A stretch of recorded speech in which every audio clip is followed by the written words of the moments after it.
ಸ್ನೇಹಿತರೆ, ನಾವೆಲ್ಲರೂ ಹೊರಗಿನ ಪ್ರಪಂಚದ ಶಬ್ದದಲ್ಲಿ ನಮ್ಮನ್ನು ನಾವು ಮರೆತು ಹೋಗಿದ್ದೀವಿ. ಆದರೆ ಯಾವತ್ತಾದರೂ ಕತ್ತಲೆ ಕೋಣೆಯಲ್ಲಿ ಒಬ್ಬರೇ ಕುಳಿತು ಆ ನಿಶ್ಶಬ್ದವನ್ನು ಕೇಳಿಸಿಕೊಂಡಿದ್ದೀರಾ? ಆ ಮೌನ ಮಾತಾಡಲು ಶುರು ಮಾಡಿದರೆ ಅದು ಯಾವ ರಹಸ್ಯವನ್ನು ಬಿಚ್ಚಿಡಬಹುದು? ಇಂದು ನಾನು ಹೇಳೋ ಕತೆ ಮೌನದ ಅಸಲಿ ಶಕ್ತಿಯ ಬಗ್ಗೆ. ಒಂದು ಹಳ್ಳಿಯ ಕೊನೆಯಲ್ಲಿ ಒಂದು ಚಿಕ್ಕ ಮನೆ ಇತ್ತು. ಅಲ್ಲಿ ವಾಸವಿದ್ದ ಯುವಕನಿಗೆ ಗದ್ದಲವೆಂದರೆ ಕಿರಿಕಿರಿ. ಅವನಿಗೆ ಬೇಕಾಗಿದ್ದು ಕೇವಲ ಶಾಂತಿ ಮತ್ತು ಪುಸ್ತಕಗಳು. ಎಲ್ಲರೂ ಅವನನ್ನು ಒಂಟಿ ಜೀವ ಎಂದು ಕರೆಯುತ್ತಿದ್ದರು. ಆದರೆ ಅವನಿಗೆ ಮಾತ್ರ ಗೊತ್ತು, ಅವನು ಒಂಟಿಯಾಗಿಲ್ಲ, ಅವನು ತನ್ನದಲ್ಲದ ಜೊತೆಗಿದ್ದಾನೆ ಎಂದು. ಒಂದು ದಿನ ಅವನು ಕಾಡಿನ ಪಕ್ಕದ ಬೆಟ್ಟದ ಮೇಲೆ ಕುಳಿತಿದ್ದಾಗ ಅವನಿಗೆ ಒಂದು ವಿಚಿತ್ರ ಅನುಭವವಾಯಿತು. ಸುತ್ತಮುತ್ತಲಿನ ಗಾಳಿ, ಹಕ್ಕಿಗಳ ಚಿಲಿಪಿಲಿ ಎಲ್ಲವೂ ನಿಂತು ಹೋದಂತೆ ಭಾಸವಾಗಿತ್ತು. ಇಡೀ ಪ್ರಪಂಚವೇ ಒಂದು ದಿನ ದೊಡ್ಡ ಪಾಸ್ ಬಟನ್ ಒತ್ತಿದಂತೆ ಸ್ತಬ್ಧವಾಗಿತ್ತು. ಆ ಕ್ಷಣ ಅವನಿಗೆ ಅರ್ಥವಾಗಿದ್ದು, ನಮಗೆ ಹೊರಗಿನ ಶಬ್ದಕ್ಕಿಂತ ಒಳಗಿನ ಮೌನವೇ ಹೆಚ್ಚು ಪ್ರಿಯ ಎಂದು. ರಾತ್ರಿ ಮನೆಗೆ ಬಂದ ಮೇಲೆ ಅವನು ದೀಪ ಹಚ್ಚದೆ ಸುಮ್ಮನೆ ಕುಳಿತಿದ್ದ. ಹೊರಗೆ ಮಳೆ ಶುರುವಾಯಿತು. ಕಿಟಕಿಯ ಮೇಲೆ ಬೀಳುವ ಹನಿಗಳ ಶಬ್ದ ಅವನಿಗೆ ಒಂದು ಸಂಗೀತದಂತೆ ಕೇಳಿಸಿತು. ಸಾಮಾನ್ಯವಾಗಿ ನಾವು ಒಂಟಿಯಾಗಿದ್ದಾಗ ನಮಗೆ ಏನಾದರೂ ಒಂದು ಕೆಲಸ ಬೇಕು, ಫೋನ್ ಬೇಕು, ಅಥವಾ ಯಾರಾದರೂ ಮಾತನಾಡಲು ಬೇಕು. ಆದರೆ ಅವತ್ತು ಅವನು ಯಾವುದನ್ನೂ ಬಯಸಲಿಲ್ಲ.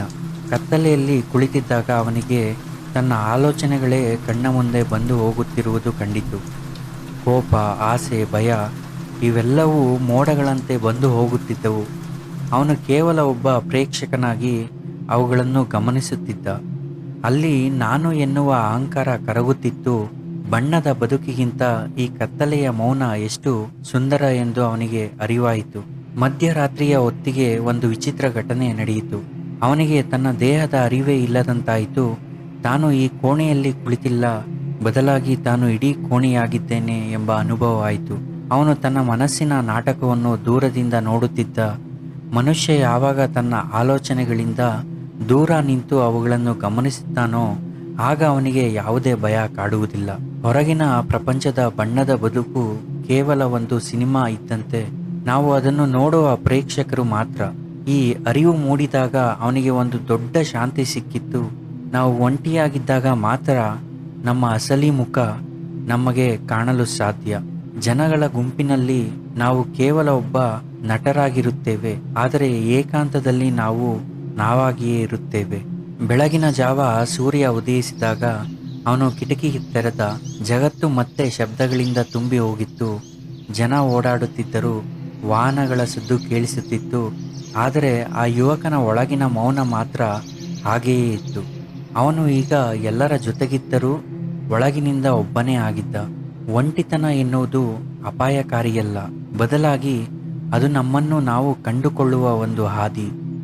ಯಾರು ಮೌನವನ್ನು ಪ್ರೀತಿಸುತ್ತಾರೋ ಅವರಿಗೆ ಈ ಜಗತ್ತಿನ ಯಾವುದೇ ಶಬ್ದ ತೊಂದರೆ ಕೊಡಲು ಸಾಧ್ಯವಿಲ್ಲ.